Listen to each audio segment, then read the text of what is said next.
دیکھیے، ہم آپ کو ہاسٹل کا کمرہ نمبر 3 الاٹ نہیں کر سکتے۔ آپ کو ہماری بات سمجھ کیوں نہیں آ رہی؟ وارڈن نے ایک بار پھر اپنی موٹی فریم والی اینک کے اوپر سے مجھے گھورا۔ میں تنگ آ کر بولی، لیکن مجھے یہاں رہنا ہے، میری مجبوری ہے۔ میں نے ضد کی۔ ان کے چہرے پر سختی اور آنکھوں میں ایک عجیب سا خوف تیرنے لگا۔ اس ہاسٹل کے سارے کمرے بک ہو چکے ہیں، صرف کمرہ نمبر 3 خالی ہے اور وہاں کسی کو رہنے کی اجازت نہیں ہے۔ یہ سن کر میرے تو ہوش اڑ گئے۔ میں سمجھی تھی شاید وہاں کوئی رہتا ہو، اسی لیے مجھے منع کیا جا رہا ہے۔ یہ کیا بات ہوئی؟ میں کوئی مفت میں تو نہیں رہوں گی، ہاسٹل کی فیس دوں گی، پلیز مجھے وہی کمرہ دے دیں۔ وارڈن نے ایک لمحے کو سوچا، پھر دھیرے سے بولی، ٹھیک ہے رہ لو، لیکن یاد رہے سر عمر کو پتہ نہیں چلنا چاہیے، وہ ہاسٹل کے انچارج ہیں اور اصل میں انہوں نے خود ہی منع کیا ہے کہ وہاں کوئی نہ رہے۔ میں حیران تھی۔ کیوں؟ وہ آہستہ سے بولی، وہ کمرہ سالوں سے بند ہے، وہاں کوئی صفائی کرنے بھی نہیں جاتا۔ میں چونک گئی، اس کا مطلب اب مجھے خود اس کمرے کی صفائی کرنی تھی۔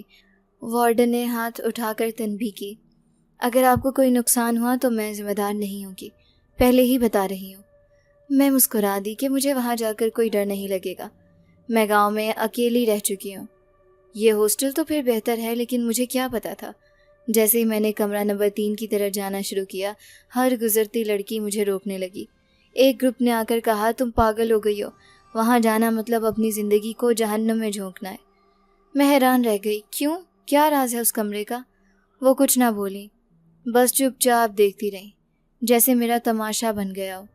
اگر تم لوگ مدد نہیں کر سکتے تو کم از کم ڈراؤ مت، میں ڈرنے والی لڑکی نہیں ہوں، اور ہاں میں اس کمرے میں رہ لوں گی، مجھے اپنی تنہائی بہت پسند ہے، مجھے کسی کا ساتھ نہیں چاہیے، میں نے چبا چبا کر کہا، اور وہاں سے اپنے کمرہ نمبر 3 میں آ گئی، یہ جانے بغیر کہ آخر میری زندگی آگے جا کر کیا موڑ لے گی۔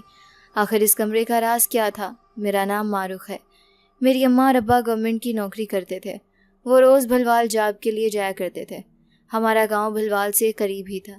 میرے اماں ابا اس موقع کو کھونا نہیں چاہتے تھے، انہیں جب موقع ملا تو میں نے بھی ان کی خوب ہمت بڑھائی کہ وہ ضرور کچھ بہتر کریں۔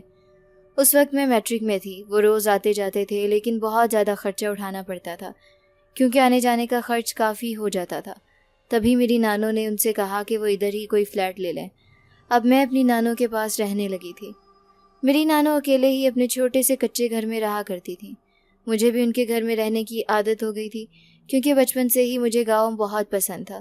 میں اپنے اصل گھر میں اتنا نہیں رہتی تھی، ہمارا گھر اگرچہ گاؤں میں ہی تھا لیکن وہ اچھا بنا ہوا تھا، وہ میرے ابا کو وراثت میں ملا تھا۔ اب میں ہمیشہ اپنی نانو کے گھر ہی رہا کرتی تھی۔ اچانک ایک روز نانو کی طبیعت اتنی زیادہ خراب ہوئی کہ مجھے ایمرجنسی میں اماں ابا کو واپس بلوانا پڑا۔ وہ اپنی نوکری ختم ہونے سے پہلے ہی واپس آ گئے تھے، کیونکہ نانو کی حالت بہت زیادہ خراب ہو چکی تھی، جس کی وجہ سے ہسپتال لے جانے کی کوشش کی، لیکن راستے میں ہی میری نانو نے دم توڑ دیا تھا۔ نانو کے جانے کا غم تو بہت زیادہ تھا، لیکن کیا کرتے، اپنی زندگی میں آگے بڑھنے سے رک بھی نہیں سکتے تھے۔ ابا تو جاب پر چلے گئے تھے، اماں نے باقی لوگوں کو ریسیو کیا جو تعزیت کے لیے آ رہے تھے۔ اماں مجھے اپنے ساتھ لے کر جانے کا کہہ رہی تھی، لیکن میں بھلوال کسی بھی قیمت پر نہیں جانا چاہتی تھی، کیونکہ میرا کالج ہی شروع ہونے والا تھا۔ اسی وجہ سے میں نے فیصلہ کیا کہ میں شہر ہی جاؤں گی۔ میں بھیرا کے پنجاب کالج میں داخلہ لینا چاہتی تھی۔ ابا میرے ہاسٹل کے لیے مان گئے تھے۔ وہ جس جگہ جاب کرتے تھے وہاں سے ابا کو انشورنس ملتا تھا، جس کی وجہ سے میری فیس بھی معاف تھی، اسی لیے میں اپنی ساری فیس ہاسٹل میں دینے کے لیے تیار تھی۔ میرے کالج کے پچھلے حصے میں ایک بہت پرانا ہاسٹل تھا جو کہ مناسب لگ رہا تھا، اسی لیے میں نے فیصلہ کیا کہ میں اسی ہاسٹل میں رہوں گی، لیکن آگے جا کر پتہ چلا کہ ہاسٹل کے سارے کمرے بک ہو چکے ہیں۔ پھر اچانک میں نے کسی لڑکی کو کہتے سنا، یہ کمرہ نمبر 3 تو ہمیشہ خالی ہی رہتا ہے۔ یہ سن کر میں جو واپس جا رہی تھی فوراً رک گئی، دوبارہ وارڈن کے پاس گئی اور ان سے کہا، آپ تو مجھ سے کہہ رہی تھیں کہ سارے کمرے بک ہیں، آپ جھوٹ بول رہی ہیں۔ میں نے نہایت دھیمی لہجے میں کہا۔ وہ کہنے لگیں، دیکھیے اگر میں نے آپ کو اس کمرے کا نہیں بتایا تو اس کی کوئی وجہ ہوگی۔ میں نے کہا، میں کون سا مفت میں رہوں گی، مجھے وہ کمرہ ہر قیمت پر چاہیے، میں بہت دور سے آئی ہوں۔ وہ تھوڑی دیر خاموش رہیں، پھر کچھ سوچ کر دوبارہ بولی، نہیں، میں آپ کو وہ کمرہ نہیں دے سکتی، آج تک کوئی اس کمرے میں نہیں گیا، اس کمرے کی صفائی بھی نہیں ہوئی۔ میں نے فوراً ان کی بات کاٹ کر کہا، میں صفائی خود کر لوں گی، الحمدللہ میں بہت محنتی ہوں اور اپنا کام خود کر سکتی ہوں، وہ کہنے لگی تم اپنے رسک پر ہی اس کمرے میں رہو گی، اور ہاں سر عمر کو بالکل بھی نہ بتانا۔ میں ان کی بات پر مسکرا دی اور سکھ کا سانس لیا۔ چلو شکر ہے مجھے اپنا کمرہ تو مل گیا۔ مجھے تو الٹا خوشی تھی کہ میرے کمرے میں اب کوئی اور لڑکی نہیں آئے گی اور میں اکیلی ہی اس کمرے میں رہوں گی۔ لیکن جاتے جاتے ساری لڑکیاں مجھے خوفزدہ نظروں سے دیکھ رہی تھیں۔ ایک لڑکی کہنے لگی، ارے ہمت ہے اس لڑکی میں، کتنی بہادر ہے جو اس کمرے میں جا رہی ہے۔ یہ سن کر میں نے سر جھٹک دیا اور جلدی سے وہ چابی لی جو زنگ سے بھری ہوئی تھی۔ وہ بھاری سی لوہے کی چابی لے کر میں کمرے کے دروازے کے پاس آ گئی۔ میں نے جیسے ہی دروازہ کھولا تو وہ زنگ آلود تھا، لیکن کھلتا چلا گیا۔ دھول مٹی کی وجہ سے مجھے کھانسی آنے لگی۔ میں نے لائٹ جلائی تو وہ پیلی سی روشنی کمرے میں پھیل گئی۔ سامنے دیکھا تو کمرے کا فرنیچر سفید رنگ کے کپڑے میں چھپا ہوا تھا۔ ایک آئینہ تھا جو مٹی سے اٹا ہوا تھا۔ اب مجھے پتہ چل رہا تھا سچ میں اس کمرے میں کوئی نہیں رہتا۔ میں نے فوراً سے اپنا دوپٹہ کس کے کمر میں باندھا اور باہر جا کر جھاڑو لائی، پھر کمرے کی صفائی شروع کی۔ سب سے پہلے میں نے جو کام کیا وہ تھا شیشہ صاف کرنا۔ میں نے صاف کپڑا لیا اور شیشہ صاف کرنے لگی، لیکن جب اچانک نظر خود پر پڑی تو میرے چہرے کا رنگ اڑ گیا تھا۔ میرے دل کی دھڑکن تیز ہو گئی تھی، کیونکہ مجھے میرا عکس تو دکھائی دے ہی نہیں رہا تھا۔ یہ شیشہ ہی تھا یا کیا بلا تھی؟ میں خود کو نظر کیوں نہیں آ رہی تھی؟ میں آنکھیں پھاڑے پھاڑے خود کو دیکھ رہی تھی، لیکن ایسا لگ رہا تھا جیسے سامنے دیوار ہو۔ نہیں، وہ تو شیشہ تھا۔ پہلی دفعہ میرا دماغ تیزی سے کام کرنا شروع ہوا تھا۔ میں ایک جھٹکے سے پیچھے ہٹ گئی تھی۔ میں بہت زیادہ گھبرا گئی تھی۔ بھاگتی بھاگتی باہر گئی تو وہ ساری لڑکیاں جو مجھے منع کر رہی تھیں اس کمرے میں نہ جانے کا، مجھے دیکھ کر ہنسنے لگیں۔ ایک لڑکی آئی اور بولی، ہم نے کہا تھا تمہیں کہ اس کمرے میں مت جاؤ۔ اگر یہ کمرہ بند ہے تو کسی عافیت کی وجہ سے ہی ہے۔ تمہاری طرح کافی لڑکیوں نے ہمت کی تھی کہ کسی طرح اس کمرے میں جائیں گی، لیکن 2 دن تک بھی نہیں ٹکے، اور ہاں مجھے تو لگ رہا ہے کہ تم نے ابھی سے ہار مان لی ہے۔ اس لڑکی کی بات سن کر میں نے گہری سانس لی تھی۔ میں نے اس سے کہا، زیادہ سے زیادہ کیا ہو جائے گا؟ اگر یہاں کوئی اسیب وغیرہ ہوا تو مجھے نقصان پہنچائے گا۔ دیکھنا میں اسے اپنا دوست بنا لوں گی۔ میں مسکرا کر بولی تو وہ لڑکیاں میرے چہرے کی طرف دیکھنے لگیں۔ انہیں لگا تھا کہ میں ڈر جاؤں گی، لیکن میں نے تو الٹا انہیں ایسا جواب دیا کہ وہ میری ہمت پر داد دینے لگی۔ میں واپس اسی کمرے میں آ گئی تھی۔ میں جان گئی تھی کہ شاید یہ کمرہ اسیب سے تھا۔ مجھے اس کے بارے میں نہیں بتایا گیا تاکہ میں ڈر نہ جاؤں، لیکن مجھے رہنا تو تھا کہیں۔ ویسے بھی میں نے سائے اور جنات کی باتیں تو اپنے گاؤں میں بھی سنی ہوئی تھی۔ میں نے دوبارہ سے ساری صفائی کی۔ اب وہ کمرہ جگمگا رہا تھا۔ میں نے سوچا میں اپنے کپڑے ذرا الماری میں رکھ لوں۔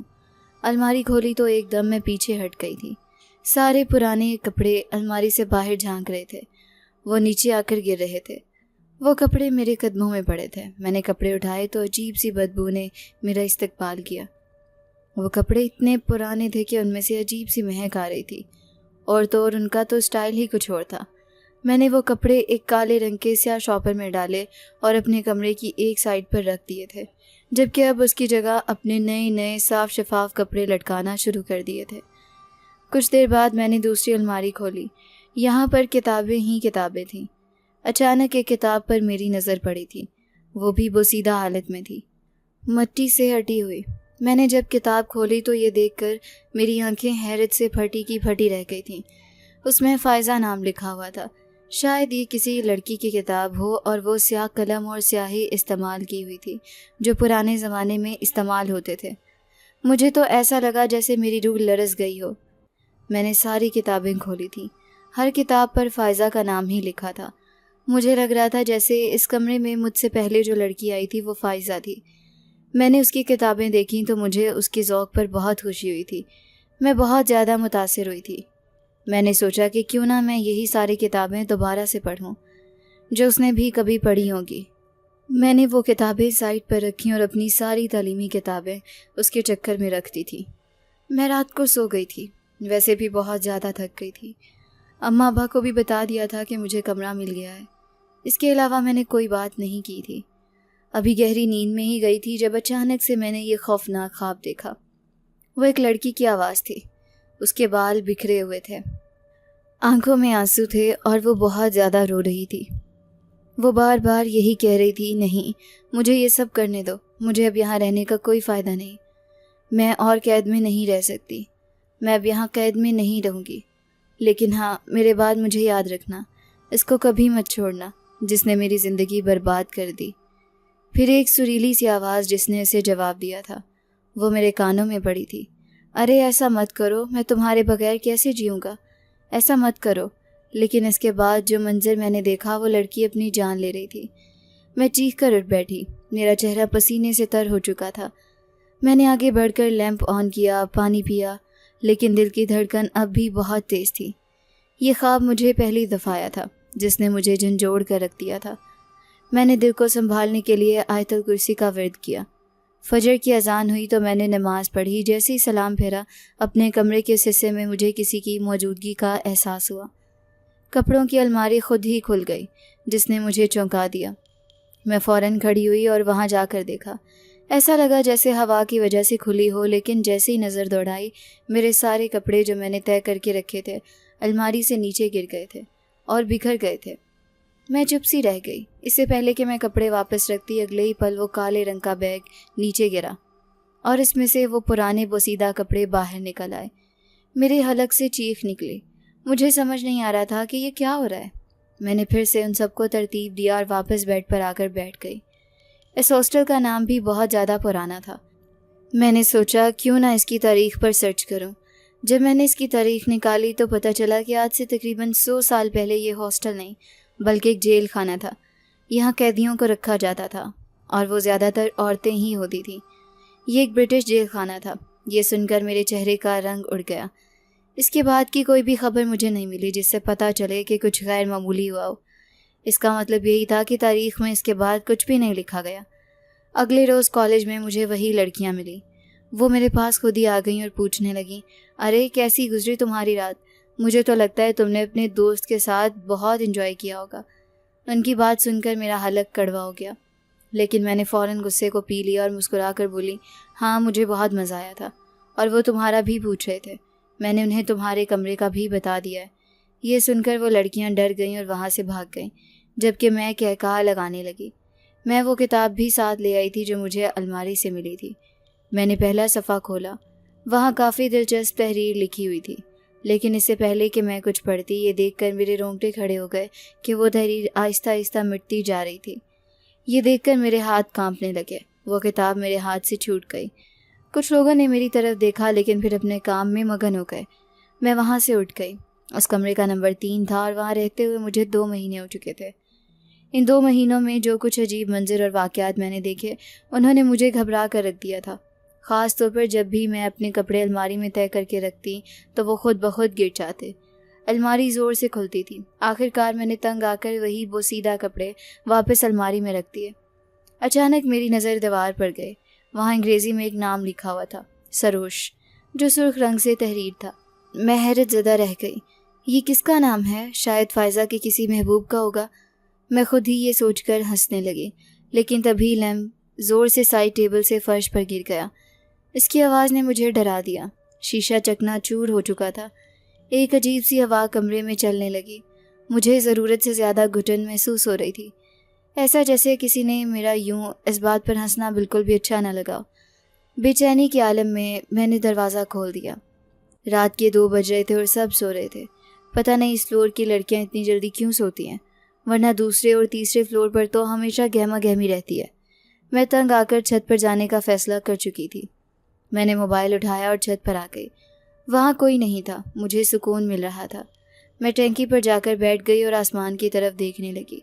موسم بالکل صاف تھا، سارے تارے نظر آ رہے تھے۔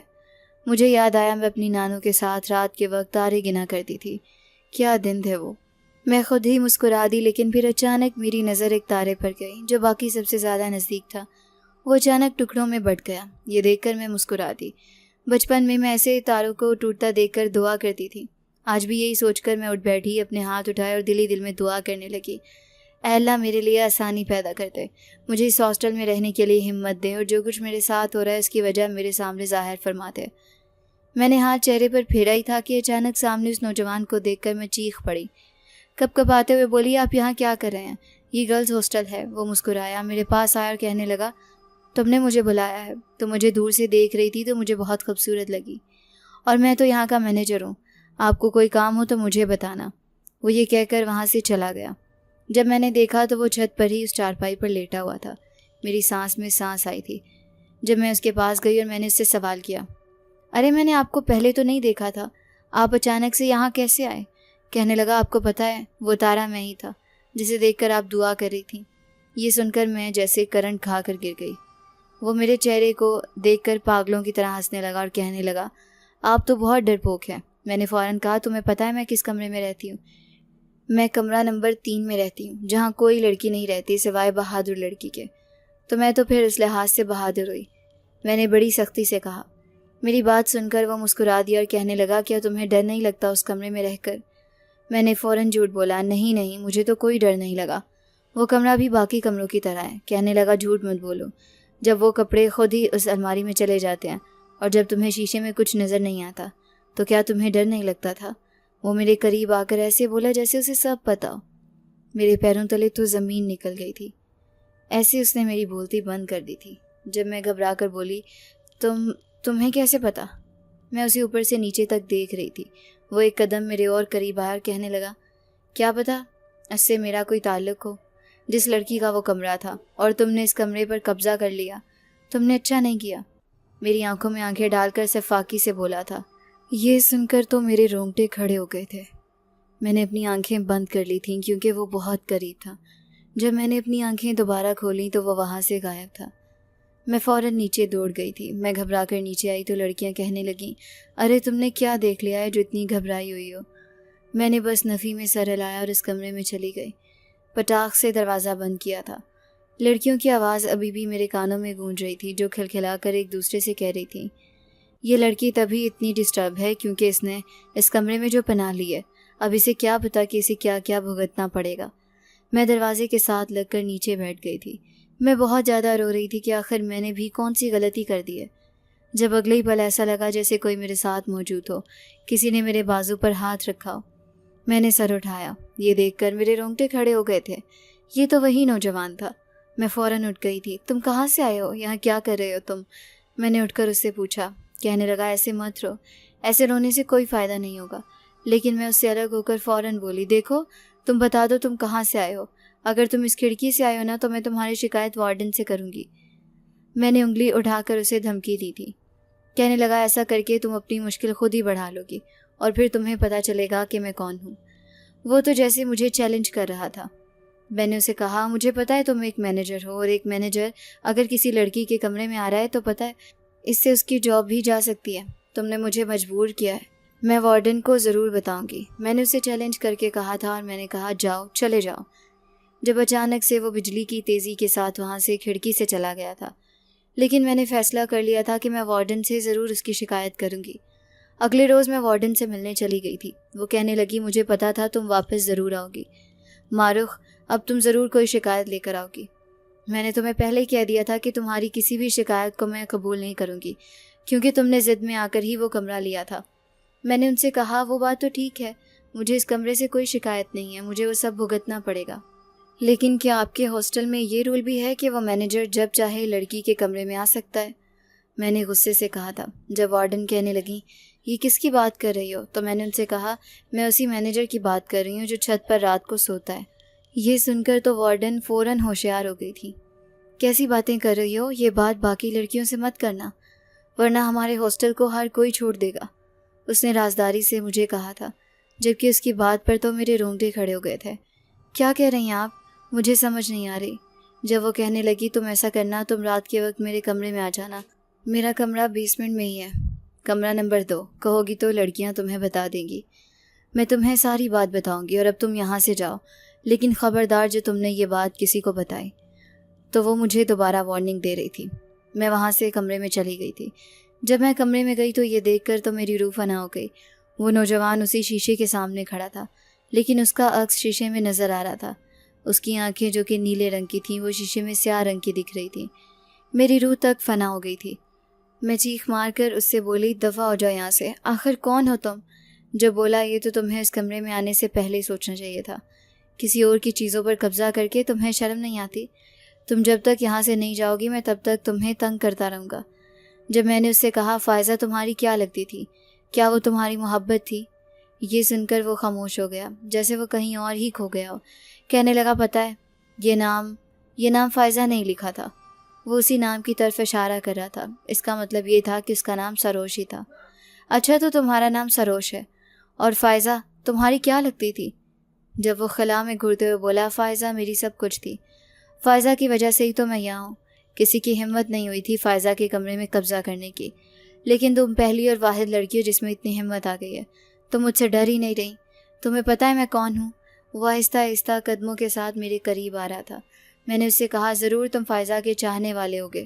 میری بات پر وہ کہکہا لگانے لگا اور کہنے لگا، ہاں ہم دونوں ایک دوسرے سے محبت کرتے تھے، لیکن قسمت نے ہمیں نہیں ملوایا۔ پتہ ہے فائزہ جاتے جاتے یہ باتیں کر گئی تھی کہ میں اس کی جگہ کسی کو نہ دوں، میں ہمیشہ اس کی یادیں اسی کمرے میں سنبھال کر رکھوں۔ اس کمرے کو گھور کر بولا تھا۔ یہ سن کر میرے چہرے پر پسینہ آ گیا تھا۔ میں نے اس سے پوچھا وہ گئی کیوں تھی؟ جب کہنے لگا وہ نہیں گئی تھی، اس دنیا نے اسے مجبور کر دیا تھا۔ کاش وہ اس روز اپنی جان نہ لیتی تو پھر آج یہ سب نہ ہوتا۔ وہ سر تھام کر بولا تھا۔ وہ مجھے ٹوٹا ہوا لگ رہا تھا، دل چاہ رہا تھا میں اسے دلاسا دوں، اور میں نے یہی سوچ کر اس کے کندھے پر ہاتھ رکھا۔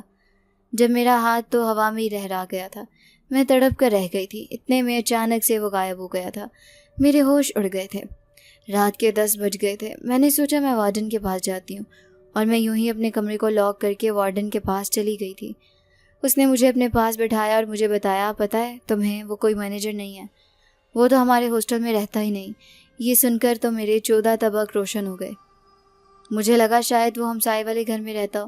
کہنے لگی، نہیں وہ وہاں بھی نہیں رہتا، وہ تو جب چاہے کہیں بھی آ جا سکتا ہے، کیونکہ وہ تو کوئی اور مخلوق ہے، وہ جن زادہ ہے۔ میں نے یہ سنا تو میں ایک جھٹکا کھا کر پیچھے ہو گئی تھی۔ میم آپ یہ کیا کہہ رہی ہیں؟ ایسا مت کہیں۔ میں زندگی میں پہلی دفعہ ڈری تھی جب وارڈن مسکرا کر بولی، دیکھا میں نے تمہیں کہا تھا نا، جب تمہیں پتہ چلے گا نا کہ آخر اس کمرے میں راز کیا ہے تو پھر تم فوراً اس کمرے سے بھاگ جاؤ گی۔ میں نے آنکھوں کے آنسو صاف کر کے کہا، تو وہ یہاں کیا کرتا ہے؟ جب کہنے لگی، وہ اس کمرے کی حفاظت کرتا ہے۔ ایک یہی تو ہے جس کی وجہ سے وہ کمرہ ہمیشہ بند رہتا ہے۔ وہ ہر اس لڑکی کو تنگ کرتا ہے جو اس کمرے میں جا کر اپنا قبضہ جما لیتی ہے۔ جنزادے کو ایسا لگتا ہے کہ جسے لڑکی اس کمرے میں قبضہ جما لیتی ہے، پتہ نہیں کتنی لڑکیاں اس کمرے میں آ کر رہنے لگی تھیں، کیونکہ وہ کمرہ سب سے بڑا اور ہوادار تھا۔ اس کا فرنیچر بھی سب سے اعلیٰ تھا، اس لیے جو بھی اس کمرے کو دیکھتی تھی اس میں رہنے کی خواہش کرتی تھی۔ لیکن ایک دن کے بعد وہ ڈر کر اس کمرے کو چھوڑ دیتی تھی، اور جب اس سے پوچھا جاتا تھا تو کہتی تھی، وہ جو شیشہ ہے وہاں سے ہماری ایک نظر نہیں اٹھتی، وہ رات کو کسی کے رونے کی آوازیں آتی ہیں۔ یہ سن کر تو میرے ہوش اڑ گئے تھے۔ جب وارڈن کہنے لگے، ابھی بھی وقت ہے، ایسا کرو اس ہاسٹل کو چھوڑ دو، جب کوئی ویکنسی ہوگی تو میں تمہیں فون کر کے بتا دوں گی۔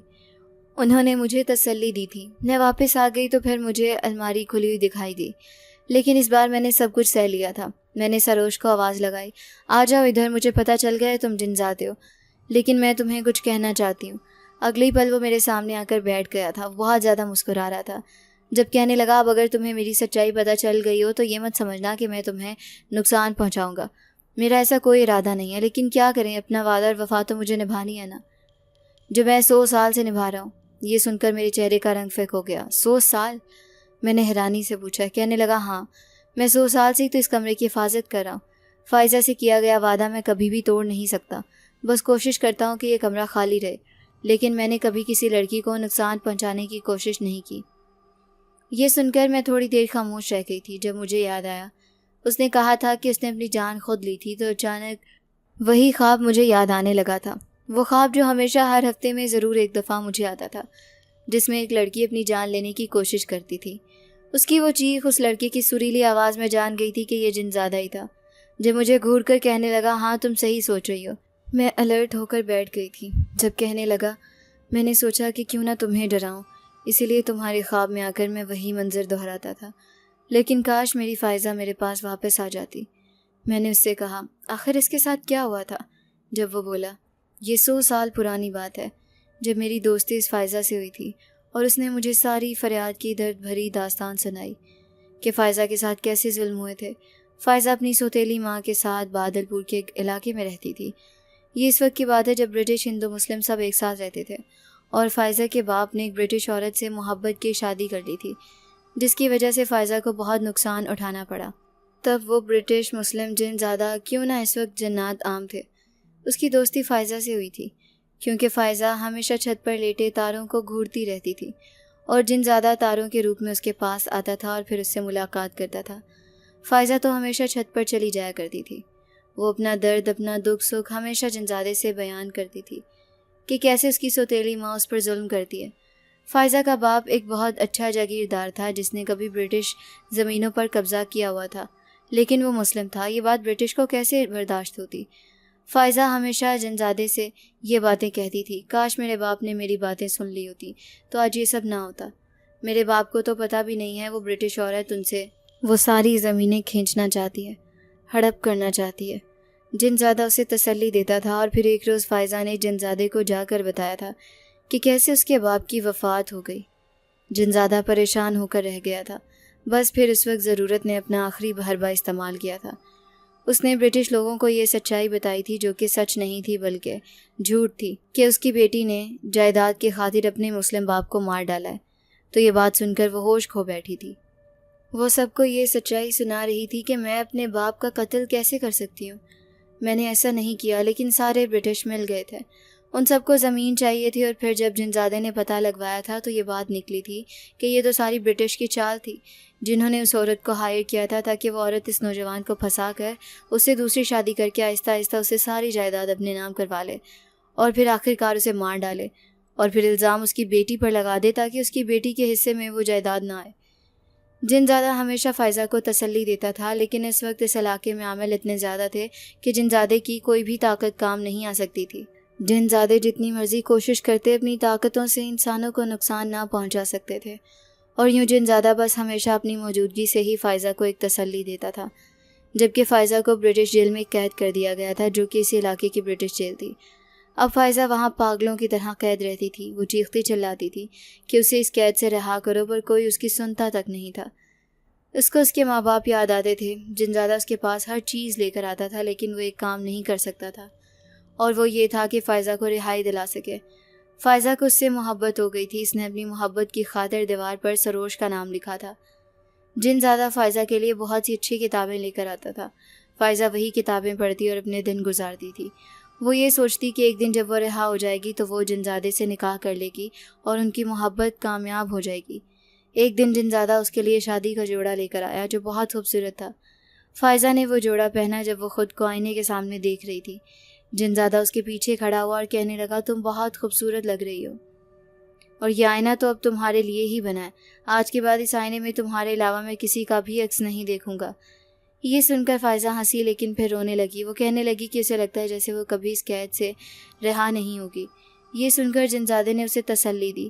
وہ ہمیشہ اس کے لیے رنگ برنگے کپڑے لے کر آتا تھا کیونکہ فائزہ قیدیوں والے سفید کپڑوں سے تنگ آ چکی تھی۔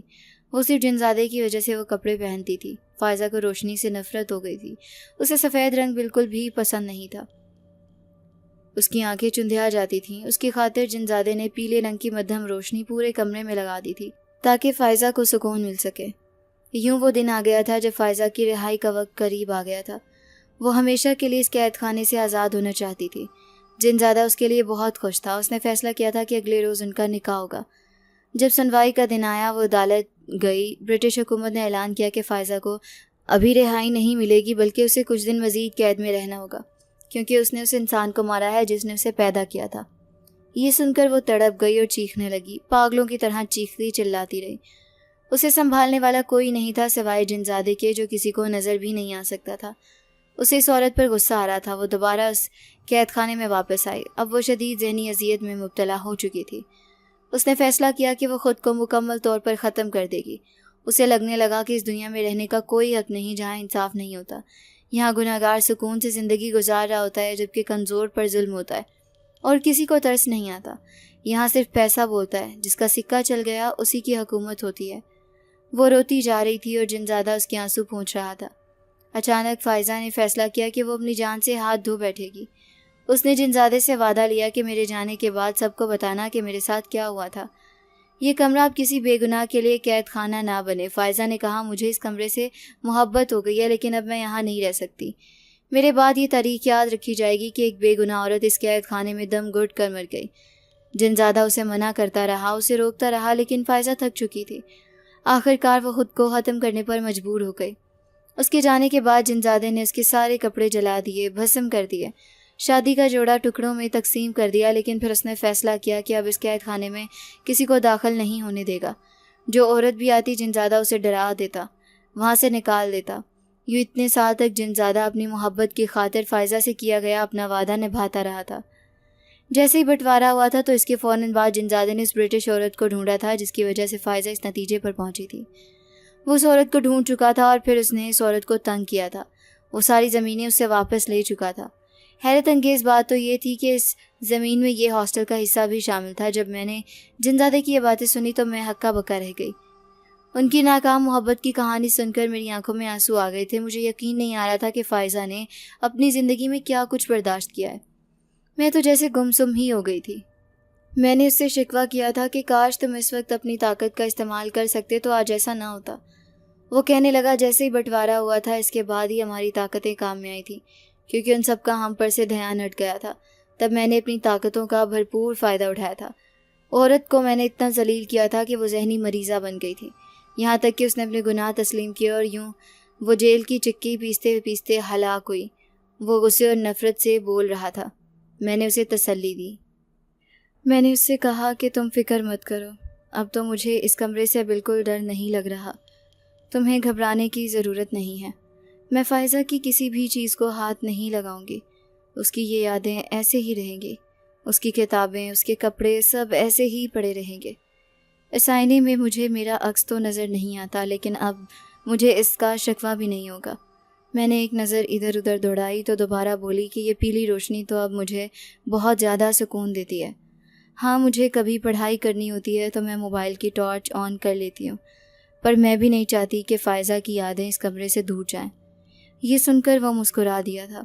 اس کا سنجیدہ چہرہ پہلی دفعہ مجھے نظر آیا تھا، جو کہ بہت خوبصورت تھا۔ میں نے اس سے کہا تم ضرور اس کی قبر پر جاتے ہوگے، آخر اس کی قبر کہاں ہے؟ وہ کہنے لگا اس کی قبر اسی پرانے قبرستان میں ہے۔ میں نے فوراً ارادہ کیا کہ میں اس کی قبر پر جاؤں۔ میں نے اس سے کہا تو مجھے کبھی لے کر جانا۔ اس نے میری بات مان لی تھی۔ اب میں انتظار کرتی رہتی تھی۔ وہ ہمیشہ مجھے میرے کمرے کے آس پاس ادھر ادھر دکھائی دیا کرتا تھا۔ پھر ایک روز وہ مجھے لینے کے لیے آیا اور کہنے لگا چلو میں تمہیں فائزہ کی قبر پر لے جاتا ہوں۔ میں اس پرانے قبرستان چلی گئی تھی۔ وہاں دور ایک کونے میں فائزہ کی قبر تھی۔ اس خطبے پر سروش کی طرف سے ایک شعر بھی لکھا ہوا تھا، جبکہ اس قبر پر ابھی بھی مٹی تازہ تھی، اس پر گلاب کے پھول ہی پھول تھے۔ میں واپس آ گئی تھی۔ سروش سے میری اچھی خاصی دوستی ہو گئی تھی۔ 1.5 سال ہو گیا تھا، اب 6 مہینے رہتے تھے۔ اس کے بعد مجھے واپس چلے جانا تھا۔ میں اداس بھی ہو گئی تھی کہ جنزادے سے اب میری ملاقات نہیں ہو پائے گی۔ پھر ایک دن اچانک جب میں نیند میں تھی مجھے ایسا محسوس ہوا جیسے کوئی مجھے جھنجھوڑ رہا ہو۔ میں نے فوراً آنکھیں کھولیں تو دیکھا کہ وہ مجھے جھنجھوڑ رہا تھا۔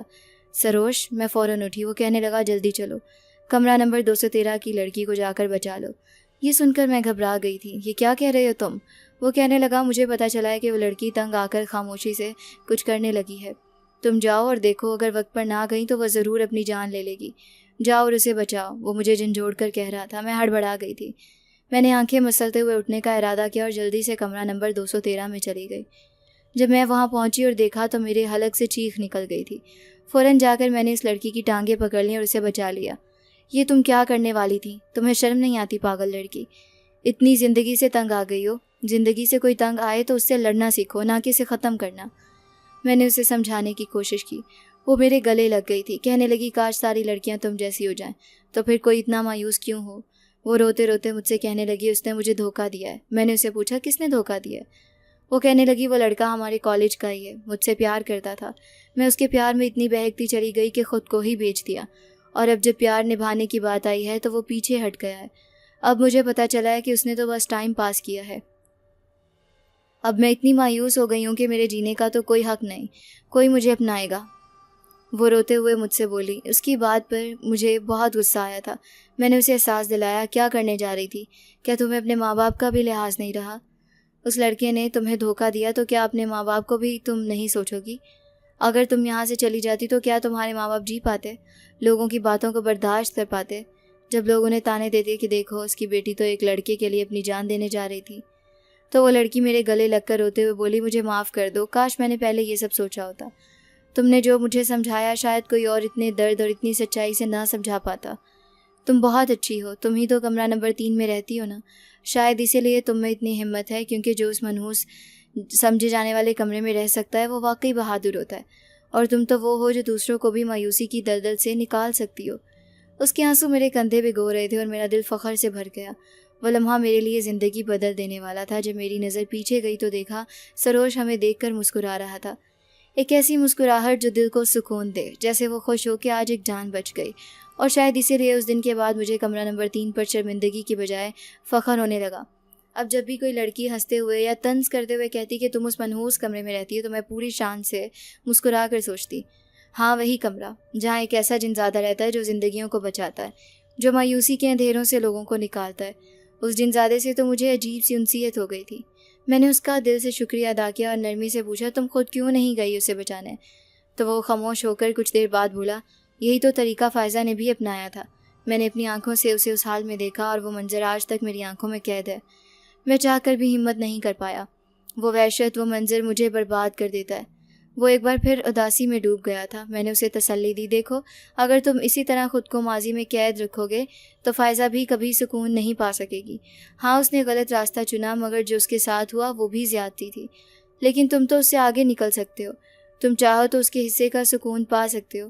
کیا تم خود کو اس ماضی سے آزاد نہیں کر سکتے؟ وہ خاموش رہا، پھر آہستہ سے بولا، میں تمہارے سامنے ہوں تو اس کا یہی مطلب ہے کہ آگے بڑھ چکا ہوں، تبھی تمہیں نیند میں جگایا تاکہ اس لڑکی کی جان بچائی جا سکے۔ اس کی بات نے مجھے خاموش کر دیا۔ اس کی بات سچ تھی۔ اگر وہ خود بھی ماضی میں قید رکھتا تو شاید آج وہ بھی میرے سامنے نہ ہوتا، بلکہ فائزہ اور اس لڑکی والا طریقہ اختیار کرتا۔ 2 سال مکمل ہوئے، میں نے وہ شہر چھوڑا اور اپنے اماں ابا کے پاس واپس آ گئی۔ میرے امتحانات بھی بہت اچھے ہوئے۔ یہ میری کہانی تھی 2 سال کی، ایک ایسی داستان جو میں کسی کو سنا بھی نہ سکوں۔ اگر سناؤں بھی تو شاید کوئی یقین نہ کرے، اور سچ تو یہ ہے کہ آج بھی جب کبھی اس سب کا سوچتی ہوں تو دل ماننے سے انکار کر دیتا ہے۔ تو کیا میرے اماں ابا یقین کرتے؟ شاید نہیں۔ یہی سوچ کر میں نے فیصلہ کیا کہ یہ راز، یہ سچائی میرے دل میں دفن رہے گی، ایک ایسی حقیقت جو صرف میرے اور اس جنزادے کے درمیان تھی اور شاید اب ہمیشہ رہے گی۔